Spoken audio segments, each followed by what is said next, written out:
순노루 TV. 아이들에겐 절대 없어서는 안 될 장난감. 장난감의 역사는 인류와 함께 시작했다고 해도 무방할 정도로 너무나 오래되어 그 종류는 셀 수 없이 많고 다양한데요.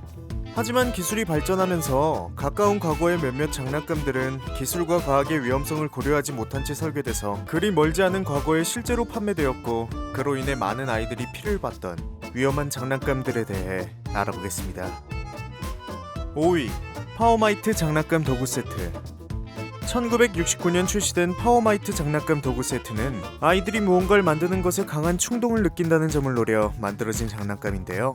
언뜻 보기엔 그저 실제 공구들의 모양을 본뜬 작은 플라스틱 조각처럼 보이지만, 이 장난감들은 실제 공구들과 같이 전기로 작동하며 그 공구들의 기능과 특성까지 제대로 구현해버렸습니다. 심지어 날카로운 날까지도요. 그 때문에 수많은 아이들이 이 장난감을 가지고 놀다가 손가락이 베이거나 절단되는 등 크고 작은 사고가 끊이질 않았다고 하는데요. 유튜브에 파워마이트 토이라고 쳐보시면 저 공구들이 얼마나 살벌하게 움직이는지 확인해 볼 수 있습니다.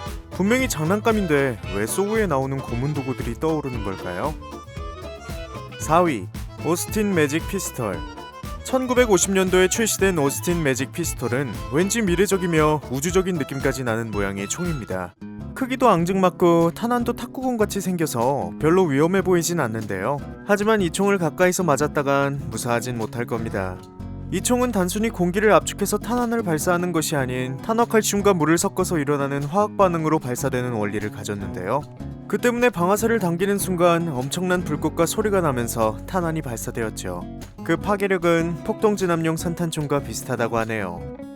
3위부터는 아시는 분들은 아실 알프레드 칼턴 길버트라는 아저씨의 작품들인데요. 세상에 두 번 다시 나와서는 안 되며 혼돈과 파멸, 그리고 죽음과 멸망이 가득한 지옥에서 올라온 장난감들이죠. 3위, 길버트의 노군납 주조 세트. 1920년대에 출시된 길버트의 노군납 제조 세트는 실제로 아이들이 납을 녹여서 모형 군대나 비행기, 탱크같이 그 당시 아이들이 좋아하던 것들을 직접 만드는 장난감이었는데요. 하지만 납을 녹이기 위해서는 섭씨 327.5도의 고온이 필요하다고 합니다. 이 과정에서 아이들의 부조리로 인해 고온의 납이 쏟아져 대형 사고가 빈번하게 일어났고, 납을 녹이면서 발생하는 연기 때문에 많은 아이들이 납 중독에 걸려 고통을 호소했다고 하는데요. 또한 뭐든 입에 넣는 걸 좋아하는 아이들은 약간 단맛이 나는 납을 입에 물고 다녀 뇌질환과 언어장애 등 여러가지 심각한 질병에 걸렸다고 합니다. 2위, 길버트의 즐거운 화학놀이 세트. 납세트와 마찬가지로 1920년대에 출시된 길버트의 즐거운 화학놀이 세트는 아이들이라면 누구나 꿈꾸는 과학자가 된 느낌을 주기 위해 만들어진 장난감인데요. 문제는 느낌만 주면 좋았을 텐데, 이 세트엔 56가지의 화학물질이 들어있었습니다. 그 중엔 독성이 강하고 불이 붙을 수 있는 과망간산 칼륨과 폭탄 제조에 쓰이는 질산 암모늄, 그리고 섞으면 청산가리 가스가 되는 탄인산과 페로시안화 나트륨 등 아이들이 다뤄서는 안 될 화학물질들이 가득 들어있었죠. 거기다가 한술 더 떠서 나중엔 방사능이 퍼져나가는 방사능 물질까지 세트에 담았다고 하는데요. 이렇게 위험한데도 장난감이란 이름으로 출시되었기 때문에 주 고객인 아이들은 뭐가 뭔지도 잘 모르는 상태로 이것저것 섞은 화학물질에 불을 질러 터뜨리거나 먹어보기까지 했다고 합니다. 1위, 길버트의 U238 아토믹 에너지랩. 인류 역사상 최악의 장난감으로 선정되기도 한 길버트의 U238 아토믹 에너지랩은 원자력이란 에너지의 원리를 탐구하고 실험하는 장난감인데요.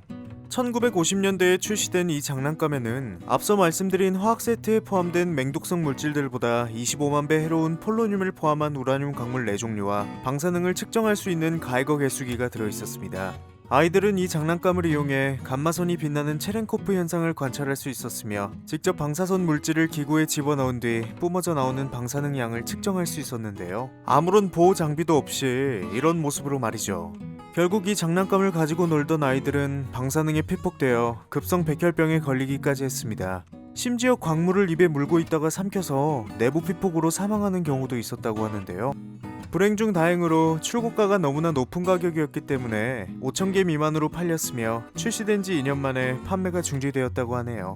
비슷한 시기에 라인마 아토믹 리액터라는 장난감도 출시됐는데, 이 장난감은 원자력 발전소를 소형화시킨 장난감으로 원자력 발전소에 필요한 필수 요소들이 들어있었다고 합니다. 와, 집에 소형화된 원자력 발전소라니. 그 당시엔 안전에 대한 지식과 의식이 전체적으로 낮았고 그에 대한 규정도 미비했기 때문에 이렇게 위험한 장난감들이 세상 밖에 나올 수 있었다고 합니다. 오늘 영상은 여기까지입니다. 감사합니다.